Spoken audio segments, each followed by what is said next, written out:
नमस्कार दोस्तों, हमारे चैनल पर आपका स्वागत है। उम्मीद करती हूँ आप सभी बहुत अच्छे होंगे। हिंदू धर्म में तुलसी के पौधे का बहुत महत्व है। नियमित रूप से हम तुलसी माता को जल अर्पित करते हैं। ग्रहण लगने पर या किसी भी पूजा में प्रसाद में तुलसी के पत्तों को भी मिलाया जाता है। यहाँ तक कि भगवान को तुलसी के पत्तों के साथ ही भोग भी लगाया जाता है। कई हजारों साल पहले की बात है। देवी सत्यभामा भगवान श्री कृष्ण से पूछती हैं, स्वामी आप नित्य तुलसी को जल देते हैं और देवी रुक्मणी नित्य ही तुलसी के पास दीप जलाती हैं। इसके पीछे क्या खास वजह है? क्या आप मुझे भी समझाएंगे? भगवान श्री कृष्ण कहते हैं, हे देवी, तुलसी लक्ष्मी का ही अवतार है, इसलिए भगवान विष्णु को अत्यंत प्रिय है। इसी वजह से ये मुझे भी सबसे अधिक प्रिय है। वनस्पतियों में मुझे तुलसी बहुत प्रिय है। जो भी मनुष्य तुलसी को जल देता है उस पर मेरी कृपा सदैव बनी रहती है और तुलसी पत्र डालकर भोग चढ़ाने से मैं उस भोग को बहुत ही प्रेम से स्वीकार करता हूँ। देवी सत्यभामा, मैं आज तुम्हें तुलसी को जल देने और दीपक जलाने का महत्व बताता हूँ। इस कथा को जो भी स्त्री ध्यानपूर्वक और श्रद्धा भाव से सुनेगी वो सदा सुहागन रहती है। उसके घर में सुख समृद्धि आती है, दरिद्रता का नाश होता है। कई सालों पहले की बात है। एक नगर में सुरेश नामक एक वैश्य अपनी पत्नी के साथ रहता था। वो काफ़ी संपन्न था। उसके पास किसी भी चीज़ की कोई कमी न थी। बस एक ही दुख था जो उसे और उसकी पत्नी को घेरे रखता था। उन दोनों की कोई संतान न थी। संतान के लिए उन दोनों ने कई उपाय किए, कई धार्मिक अनुष्ठान करवाए, कई जगह अपना उपचार करवाया, लेकिन फिर भी उनकी कोई संतान न हुई। एक दिन वो वैश्य महामुनि वशिष्ठ जी से मिलने पहुंचता है और उन्हें अपना दुख बताता है।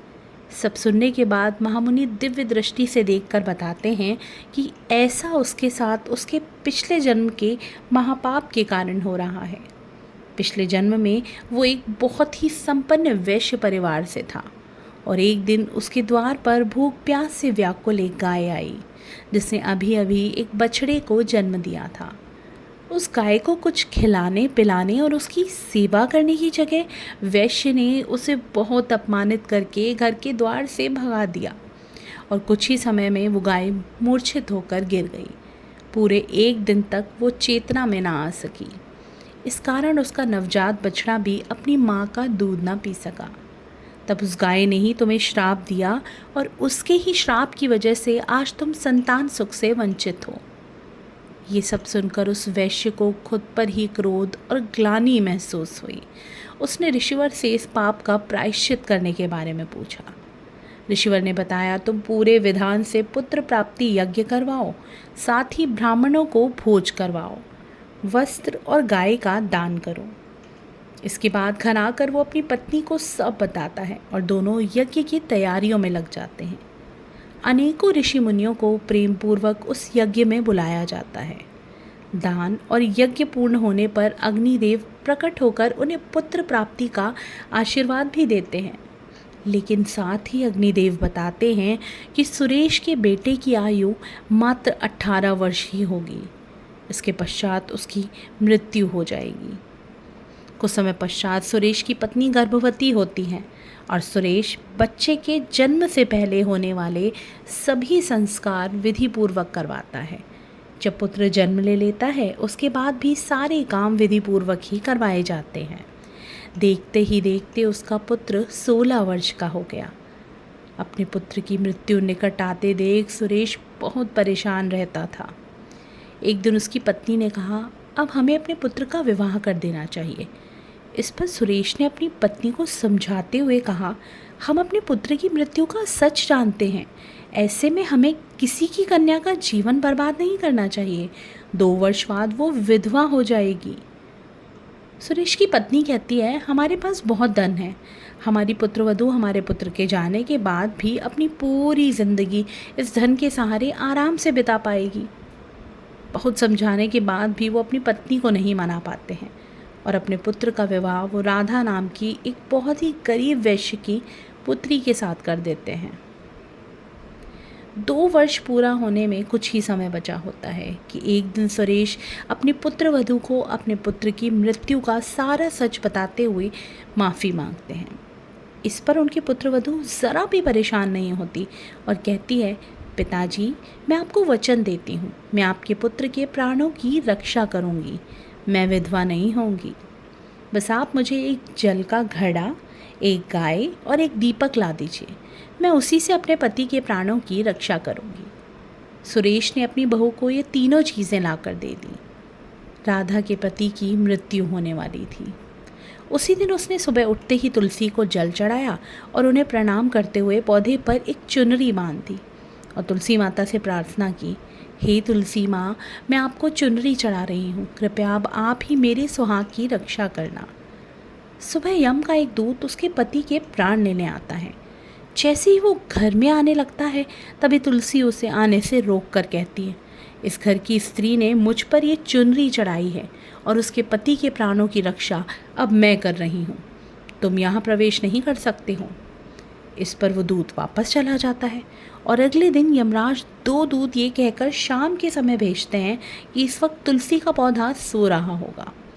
पर शाम होते ही राधा तुलसी के पास दिया जलाकर कहती है, यमदूत मेरे पति के प्राण लेने आते ही होंगे और अब तुम ही हमारी रक्षा करो। अब दोनों यमदूत आकर देखते हैं पौधा सोया है और जैसे ही वो घर में प्रवेश करने के लिए एक कदम आगे बढ़ाते हैं, दिया उन्हें रोक लेता है और कहता है, इस स्त्री ने अपने पति के प्राणों की रक्षा करने के लिए आज मुझसे कहा है, तुम दोनों यहाँ से चले जाओ, आज तुम इसके प्राण भी नहीं ले सकते। अगर तुम फिर भी ना माने तो मैं तुम्हें जलाकर भस्म कर दूंगा।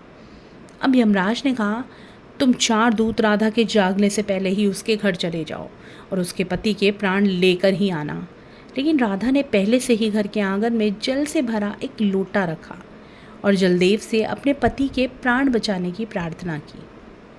वहाँ पहुंचकर जब उन्होंने घर में प्रवेश करने का सोचा तो लोटे में रखे जल ने उन्हें चेतावनी दी और कहा, यदि इस घर में प्रवेश किया तो मैं नरक की अग्नि बुझा दूंगा।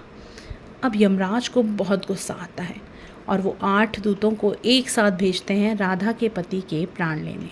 अब राधा ने घर के दरवाजे पर गाय को बांधकर उनसे विनती की। जब यमदूत वहाँ गाय को देखते हैं तो गाय उनसे कहती है, अगर राधा के पति के प्राण लेने आए हो तो पहले तुम्हें मेरे प्राण लेने होंगे और इससे तुम पर गौ हत्या का पाप लगेगा और ये महापाप है और इसका कोई भी प्रायश्चित नहीं है। अब वो सब जाकर यमराज को सब कुछ बताते हुए उनसे क्षमा मांगते हैं। अब यमराज स्वयं अपने भैंसे पर सवार होकर क्रोधित मुद्रा में राधा के पति के प्राण लेने के लिए निकल पड़ते हैं। यमराज को अपने घर के सामने खड़ा हुआ देखकर राधा भयभीत हो जाती है और जल्दी से आकर यमराज के चरण स्पर्श करके उन्हें नमस्कार करती हैं और उनकी स्तुति करने लगती हैं। राधा की पूरे मन से की गई स्तुति से खुश होकर यमराज अनजाने में ही उसे सदा सुहागन रहो ऐसा आशीर्वाद दे देते हैं। और जैसे ही वो उसके पति के प्राण लेने के लिए आगे बढ़ते हैं तो राधा कहती है, हे धर्मराज, अभी तो आपने मुझे सदा सुहागन रहो का आशीर्वाद दिया, अब आप मेरे पति के प्राण कैसे हट सकते हैं? इस तरह तो आपका दिया हुआ आशीर्वाद झूठा हो जाएगा। ये सुनकर धर्मराज रुक जाते हैं। धर्मराज कहते हैं, हे पुत्री, आज तुमने साक्षात मृत्यु को ही पराजित किया है। मैं तुम्हारे पतिव्रता धर्म से अत्यंत प्रसन्न हूँ। अब मैं तुम्हारे पति के प्राण नहीं लूँगा। तुम्हारी जो भी मनोकामना हो वो मुझसे मांग लो। तब राधा ने कहा, धर्मराज, मैं अपने पति के लिए 100 वर्ष की आयु मांगती हूँ। मेरे लिए मेरे पति ही परमेश्वर है। मैं अपने पति को छोड़कर जीवित नहीं रह सकती, इसलिए आप मुझे यही वरदान दीजिए। यमराज प्रसन्न होकर कहते हैं, तथास्तु। अब से जो भी स्त्री अपने घर के सामने तुलसी का पौधा लगाएगी, तुलसी के पास शाम को दीपक जलाएगी, जिस घर के सामने गाय बंधी हुई होगी और जो स्त्री अपने घर के सामने जल का लोटा रखेगी, उसके घर में कभी मेरे दूत प्रवेश नहीं करेंगे। इतना कहकर यमराज उस स्थान से अंतर्ध्यान हो जाते हैं। भगवान श्री कृष्ण कहते हैं, हे देवी, जो भी स्त्री अपने घर के सामने तुलसी का पौधा लगाती है, रोज़ शाम को तुलसी के पास दीपक जलाती है, उसके घर में मृत्यु कभी प्रवेश नहीं करती। जिस घर के सामने गाय बंधी होती है उस घर में कभी दुख और दरिद्रता नहीं आते हैं। जो स्त्री अपने घर के सामने जल से भरा हुआ लोटा रखती है उसके घर में कभी किसी प्रकार का शोक नहीं होता। तो दोस्तों, आज के वीडियो में बस इतना ही। कैसी लगी आपको हमारी ये वीडियो? ऐसी और वीडियोस के लिए हमारे चैनल को सब्सक्राइब ज़रूर कीजिएगा। मिलते हैं नेक्स्ट वीडियो में।